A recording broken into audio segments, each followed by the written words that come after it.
Whoever decided to put taunt buttons in this game deserves to be rewarded. Big time.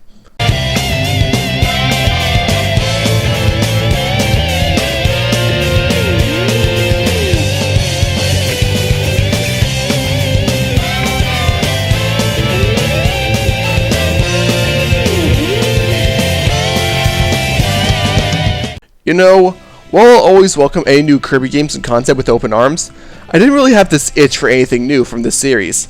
I've been perfectly happy just playing what's been established for a while that at one point, I forgot the actual date when Kirby's Epic Yarn was ported to 3DS, and that Super Kirby Clash and Kirby Fighters 2 were even a thing.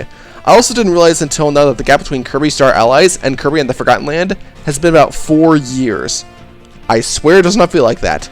But regardless, when the announcement of this game started way back during the September 2021 Nintendo Direct, I was initially cool with it. Oh, Oh, there it is. Okay. Oh. This is one of the things that I knew was coming.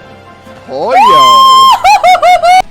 But then when they showed off actual gameplay, and that was a full-fledged 3D Kirby game, I did see that announcement somewhere on Twitter, but what we were dealing with is, I cannot say I was expecting this. Yeah. I was caught off guard. But also at that moment, it dawned on me that while Kirby has had a few side modes that went 3D, they didn't go into full-on 3D platformer territory, unlike this, which looked to translate all that Kirby's known for into the third dimension after so many years. I really got excited from there on out, and everything they showed in subsequent trailers helped out. And much to our delight, there's now a demo out on the Switch eShop. So, here we are. Even though this demo doesn't give a whole lot beyond just 2 stages and a boss fight, with only a small number of copy abilities currently accessible, and only 2 forms available with the new Mouthful mode, what has been shown off here is completely reassuring that my excitement for the game will all be worth it. This really does feel like HAL took all the necessary steps needed to adapt Kirby into 3D, but they also kept most of the things that were perfectly fine in past games. There's no run button, so Kirby now moves at sprinting speed by default now. The inhale feels about the same in terms of functionality, but it also feels like its area of effect is a bit larger, which is nice. But then comes how they handled the infinite jump. Kirby's aerial mobility while in this state feels dramatically cut down. The game will only let you go so high, and perhaps the biggest change, Kirby can only do it for so long before he gets tired.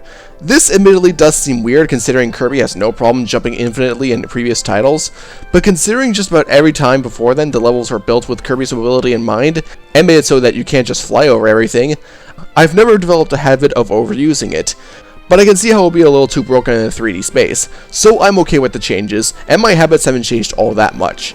This is something you'll most likely notice, but it's not a hindrance in the slightest. Another addition I've really warmed up to is Kirby's new dodge roll. I mean, technically it was in the other games, but it was more like a small shuffle.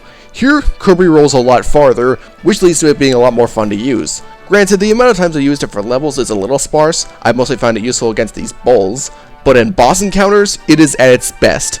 Kirby can even do a perfect dodge if you time it just right. Has Kirby been learning a lot from modern day hack and slashes or from Breath of the Wild or something? I don't care, that's just awesome. Copy abilities are once again fun to use, and I do love how much more useful and impactful the spin attack for the sword feels, but I have high hopes for them in the final product because now, you can power up copy abilities. I suppose you'll be able to power them up with all the stars you get in levels, since it's basically confirmed that they're now currency, but the demo does let you test out a select number of them. It's really cool seeing all these abilities transform the more you go on, but I think it's neat how there's changes to make each upgrade all its own. Like the Gigan Sword has greater range and this handy shield that can repel some enemies, but you can't dodge roll, and the charge attack isn't as great in my opinion. And the chain bombs can be very handy at racking up damage in a large radius, but you need to know where to put them in order to get the best results, things like that. But perhaps one of the bigger additions was Mouthful Mode, where Kirby becomes one with technology, and turns into a different form altogether. From what the trailer showed off, it'll definitely be utilized to the fullest with sections that add on an extra layer to the level, or change it for one section, but the demo does give you a taste of that with the car and cone forms. Hey everyone, Lightning Ripper here, currently in the middle of editing. I only now realized that I forgot to talk about the vending machine form. It's only used in one small area, and I find it overall fine to use. It's also cool how it's used to access a secret area, meaning it'll have a purpose in exploration. I'm sorry I did not catch this until now, but there you go. Back to the video. The cone form is pretty handy for the stop attack that can be used for combat and exploration, but I enjoy the car form more. This reminds me a lot of the Robot Armor's wheel form back in Planet Robot, except now, you can do donuts. It's a ton of fun running along this obstacle course with the car form, thanks to how well it controls, and I'll admit, having the reward be extra currency for playing it well just feels right.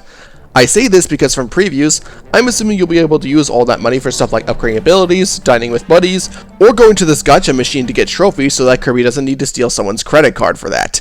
And since the most common collectible is money here, lives are gone. I mean, this has been the case for quite a few other modern games, not to mention most Kirby games shower you with extra lives, but still, this is nice. Oh, that reminds me of something else. When you start a level, you have the option of playing it in 2 difficulties. Wild mode, which is pretty much the game on normal difficulty, and Spring Breeze mode, which increases health at the cost of money being less common. Personally, I think you should play on Wild mode since I feel like you have a better chance of enjoying the experience, since I don't find this game hard, but I'll always respect efforts to add in different difficulties. One more thing I want to talk about, even though these levels are still pretty linear, almost being like a hallway platformer, there's still a degree of exploration, as there are some secret areas accessible with a certain ability or mouthful form, and some parts do open up a bit more.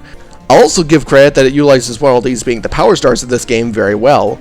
You're guaranteed 3 just for finishing a level, but if you want the rest, you need to do the missions provided. Only the second one has this, but I do appreciate how it essentially takes the essence of the side power stars in quite a few Mario games and makes something different out of it.